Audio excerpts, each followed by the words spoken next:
wieder ein Kochspezial bauen, weil ich habe ein bisschen Hunger und ich habe Zeit und dann machen wir uns mal heute eine Pizza.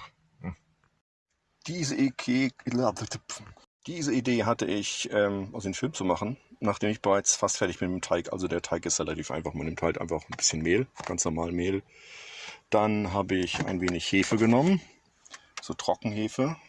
Habe ich hier im Glas, Trockenhefe, ganz normale Trockenhefe, so ein bisschen was und dann mit lauwarmem Wasser angerührt, kurz stehen gelassen und dann mit dem Wasser und ein bisschen Salz und einen Schuss Öl. So, und jetzt muss ich noch so viel, nur noch so ein bisschen Mehl reinmachen, weil das ist jetzt ein bisschen fehlerlüssig, nicht? Also noch ein bisschen Mehl rein und mal gucken, wie es dann aussieht. So, und dann sollte das dann so langsam so ungefähr aussehen. Sollte nicht mehr allzu sehr an den Händen kleben, am besten gar nicht mehr. So kann man das am besten herausfinden, ob der Teig wirklich in Ordnung ist. Wenn er kaum noch an den Fingern klebt, ne? Recht schön geworden. Danach muss natürlich den LKW sauber machen, ist klar. Ne? Dann lassen wir den mal so ein bisschen hier liegen. Und auch übrigens, ich bin hier, falls ihr mich suchen solltet. Und lassen wir es ein bisschen liegen lassen. Ne? Und dann zeige ich mal, wie man eine Pfannenpizza im LKW baut. So, nach so einer halben Stunde sollte das ein bisschen aufgegangen sein. So ungefähr sieht es dann aus. Ja. Man könnte hier mal Licht anmachen, auch nicht schlecht, ne? Ich habe hier auch Licht. Viel Licht. Da, Lichti. Den stelle ich hier weg. So, wenn man jetzt natürlich den Teig ausdingsen möchte. Na, wie nennt man nochmal? Ausrollen. Dann nimmt man normalerweise ja ein bisschen Mehl dafür, aber das staubt halt fürchterlich. Also mache ich einfach ein bisschen Öl hier auf so ein Tellerchen. So. Öl kann ja auch nicht schaden in einem guten Teig, ne? Und dann nehme ich hier meinen Teig. Ja. Und dann nehme ich da mal so ein bisschen was raus. Oder nicht so viel. Machen wir die Hälfte, ne? So, ist noch ein bisschen arg klebrig. Kommt ja darauf an, wie man halt den Teig haben möchte, wie dick man den haben möchte, ne? Ich persönlich, da ich ja nur eine kleine Pfanne habe, aber so ungefähr, mir reicht das. Ja? So, jetzt klebt er auch nicht an. Wunderbar. Das ist der erste. Wieder alles dreckig, aber ich habe hier eine richtig gute Küche. Ich habe hier sogar hier unten ein Waschbecken. Das könnt ihr nicht sehen, aber vielleicht hören. Plätscher, Plätscher. Ich glaube, der nächste Schritt, ich werde mir einen Swimmingpool hier einbauen. Okay. So, und jetzt kommt der Backofen, den zeige ich euch. So, also Herd. Und jetzt kommt mein Backofen, der ist nicht hier unten drin. Das nicht, das nicht. Das ist der Backofen. Also nur der halbe, weil der Backofen, den kann man noch. Das alles mit einer Hand machen. Ach, die Knie. Zack. Fertig ist der Backofen. Frage ist, wie funktioniert so ein Backofen? Naja, es ist ziemlich einfach. Man dreht ihn hier an. Feuer kommt raus. Und dann muss man nur ein bisschen warten. Wo seid ihr denn eigentlich? Ich sehe euch überhaupt nicht. Naja, muss halt ein bisschen warten, dass es drin ein bisschen schon mal heiß wird. Backofen typisch. Und nach so ein paar Minuten reicht das meistens eigentlich schon. Nach ein paar Minuten kann man schon das mal ein bisschen aufräumen, ne? So, hier ist der Teig. Und dann nach so ein paar Minütchen, der ist ja schon noch schön ölig, klatsche ich den hier einfach rein. Noch ein bisschen schön ausrollen. Wenn man ein bisschen größer, also ich habe ein bisschen arg kleine Pfanne hier, würde ich mal sagen. So, jetzt lassen wir das ganz kurz noch ein bisschen anbrutzeln im Backofen. Und dann schauen wir mal gleich, wie es aussieht. So, ich würde sagen, das reicht. Schaut euch das mal jetzt an, wie es aussieht. Und da habe ich jetzt schon einen zweiten Teller hier bereit gemacht. Schaut mal hier, wie von hinten das aussieht. Sieht doch ganz gut aus, ne? Auf dem zweiten Teller habe ich bereits die nächsten Fladen fertig. So. Jetzt muss man nur das ein bisschen runterdrehen, weil es doch schon sehr heiß ist geworden. Der Ofen ist halt sehr heiß. Mache ich ihn einfach mal aus. Lasse jetzt die nächsten Dinge stehen. Und in der Zwischenzeit bereite ich schon mal alles vor, was oben drauf kommt. Also Ne? Tomatensauce und so weiter. Ne? Schauen wir mal, wie wir das machen. Also es gibt eine Möglichkeit, so eine schöne Soße zu machen. Ich nehme heute mal ausnahmsweise eine Tomatenmark. Normalerweise bin ich ja nicht so ein Fan für. Aber im LKW ist es halt immer so eine Sache, man hat einfach nicht so viel Platz. Man kann sich einfach so eine Tomatensauce kaufen, eine fertige, so eine Napoli-Soße, so Spaghetti-Soße, kann man sehr gut machen. Und ich schmodder hier mal eine kleine Soße zusammen mit Tomatenquark, ein bisschen Gewürzen rein, was man halt so braucht, ein bisschen Salz, ein bisschen Pfeffer. Und dann wässere ich das ein bisschen runter, weil Tomatenmark, wie der Name schon sagt, ne, ist nun mal keine Tomatensauce, sondern eben Mark, also das heißt ein bisschen fester. Und das wollen wir ja nicht unbedingt haben. Ich schmeiße noch ein bisschen Gewürze rein und was habt ihr gehört, ne? Mache ich jetzt. Also hier, da. Hier. Ja gut, okay. Also hier ist meine Gewürzdose. Da habe ich so einiges drin. Was ist das? Oregagum und Basilikum. Dann wieder alles umgekippt. Wie das übliche.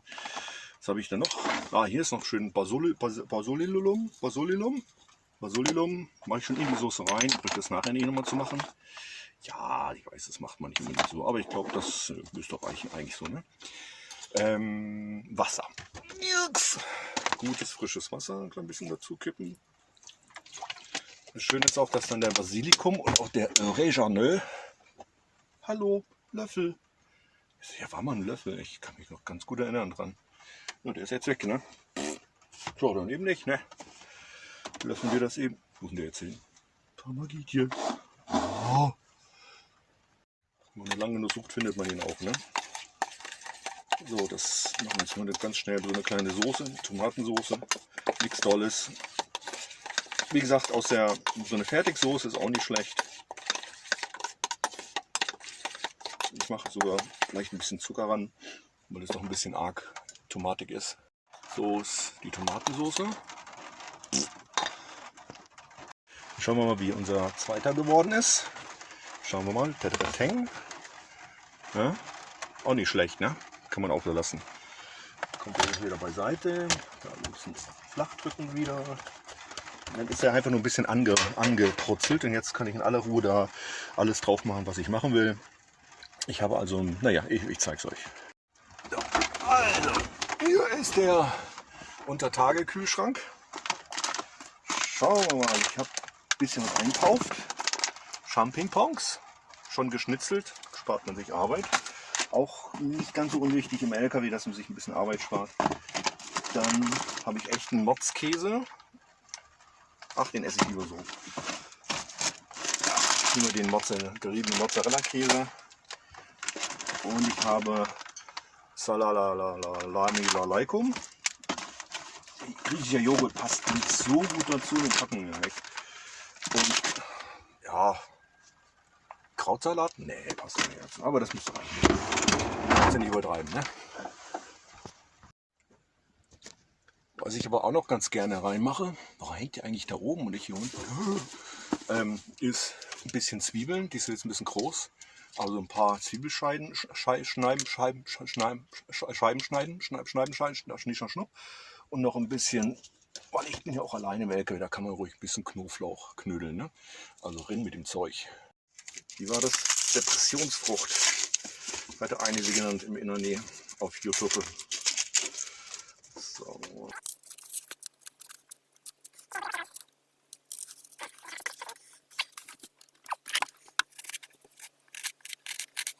Ich würde sagen, das reicht schon für 2 kleine Pizzen. Also die Zwiebeldepressionsfrucht ist, ich muss schon heulen. Was ist dein Knoblauch? Frucht der Freude oder? Ah, das ist herrlich. Es gibt doch nichts Schöneres als Knoblauch, oder? Ja. So, muss schnibbeln. Zack. Und wenn man sie in die Finger schneidet, ist nicht schlimm. Man hat ja eh Tomatensauce auf der Pizza, ne? Würde ich mal sagen, ne? So ein bisschen kleine Würfel.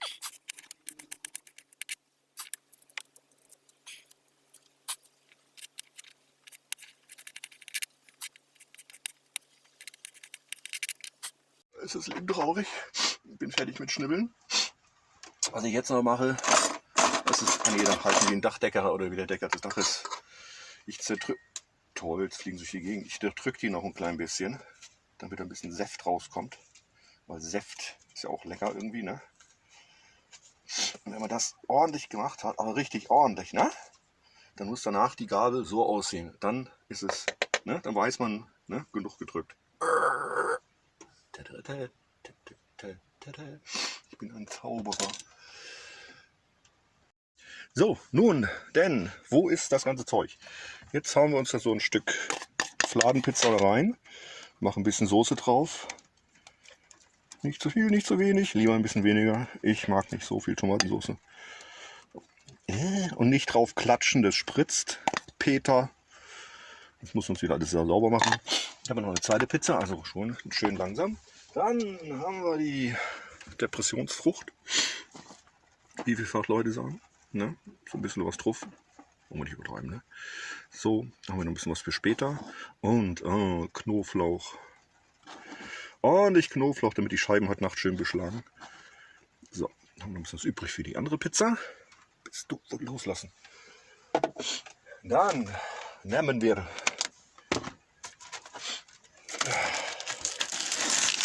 die toten Muschräume. Also Mushrooms. Mushroom.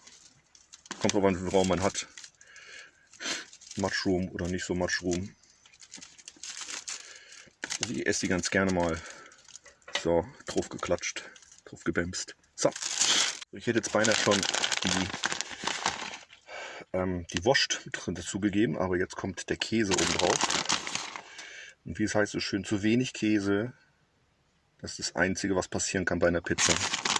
Zu viel geht gar nicht. So, und so ist das jetzt erstmal fertig. Jetzt mache ich also den Ofen zu, mache den Ofen an. Nicht jetzt ein bisschen kleiner stellen, weil sonst... Das ist das Problem halt bei der Pfannenpizza. Die Hitze kommt nur von unten, der Boden kann sehr schnell anbrennen und der Rest ist dann immer noch nicht richtig durch. Deswegen schöne kleine Flamme und immer ein bisschen darauf achten, dass es nicht zu lange köchelt. Und dann, wenn er fertig ist... Wo geht denn eigentlich alle hin, sag mal Leute? Wenn er dann fertig ist, dann kommt am Schluss obendrauf die Salami. Und die Hitze der Pizza geht in die Salami rein und irgend so ein italienischer Mensch hat mir das mal... Warum hängt der eigentlich so schief? Irgendeiner hat es mir erzählt. Und dann mal sehen, wie es schmeckt. Das Beste aber an der ganzen Geschichte ist, ich habe mir einen chilenischen Wein gekauft. Als Bolivianer. Für einen Chilene ganz gut. Muss man sagen, ne? Vor allem ist er hier nicht so teuer wie in Bolivien. Das ist traurig, ne? Gut. Ich melde mich dann, wenn die Pizza verbrannt ist. So, und jetzt sind wir mal gespannt, ne? Schauen wir mal rein. Das ist jetzt die erste Pizza. Ich habe schon kurz zum Ende habe ich die Salami drauf gemacht. Jetzt sieht man auch, warum man sie am Schluss erst drauf machen soll. Käse ist schön verlaufen. Von unten ist sie nicht schwarz, sondern schön knusprig. So, bevor wir jetzt hier der Deckel ist heiß, bevor wir jetzt die Hitze ganz verlieren, machen wir schnell die zweite Pizza. Mit dem üblichen, wie eben. Diesmal muss ich ein Chips Öl noch reinmachen, weil die andere war noch ölig genug von unten. So, ähnlich schön. So, hier habe ich schon ein klein wenig vorbereitet, aber nicht zu viel, weil sonst fliegt der Käse durch die Lande. So, ganz schnell den Deckel wieder drauf, weil wie gesagt, der Ofen soll ja nicht ganz so viel Hitze verlieren, was er jetzt tun muss. Seht ihr? So geht's, so geht's. Wenn ihr mich... Lasst mich doch mal in Ruhe arbeiten hier. Ich kann so nicht arbeiten. Hier, die Muscheln. Oder wie die Dinger heißen. Wie heißen die nochmal? Wie heißen die auf Deutsch? Champignons. Nudeln. Auch nicht. Die haben doch irgendeinen Namen. Noch einen anderen aus dem... Nein, das Zeug, was halt im Wald wächst. Meine Güte, stellt euch nicht so an. So, dann kommt... Auch die Pilze. Ah ja, Pilze, genau so heißen die. Schön der geriebene Knödelkram. Ich kann nur die Tüte sehen, sehe ich gerade. Auch witzig, ne? Also, der Inhalt der eben gesehenen Tüte kommt oben drauf. Wie wir schon sagten, lieber viel zu viel als nur gerade so genug. Jetzt lassen wir einfach wieder mal volle Heizung laufen und drehen dann ein bisschen runter. In der Zwischenzeit ist es Zeit. Wo seid ihr denn? Achso, da oben. In der Zwischenzeit, ne, fange ich schon mal mit der ersten paar Pizza an. Und das ist doch eigentlich nicht schlecht, ne? Eine selbstgemachte Pizza mit einem richtig guten Teig. Kleines Weinchen dazu. Also vor allem der Teig, der macht es halt aus. Du kannst eine Pizza auch kaufen, aber der Teig ist einfach nie so doll, ne? Außer bis in Italien. Da kann man sich schon eine Fertigpizza kaufen, das stimmt wirklich. Da gibt es wirklich leckeres Zeug, ne? Aber Pfannenpizza im LKW hat auch nicht jeder, ne? Also, heiß ist sie schon mal. Oh, schmeckt echt gut.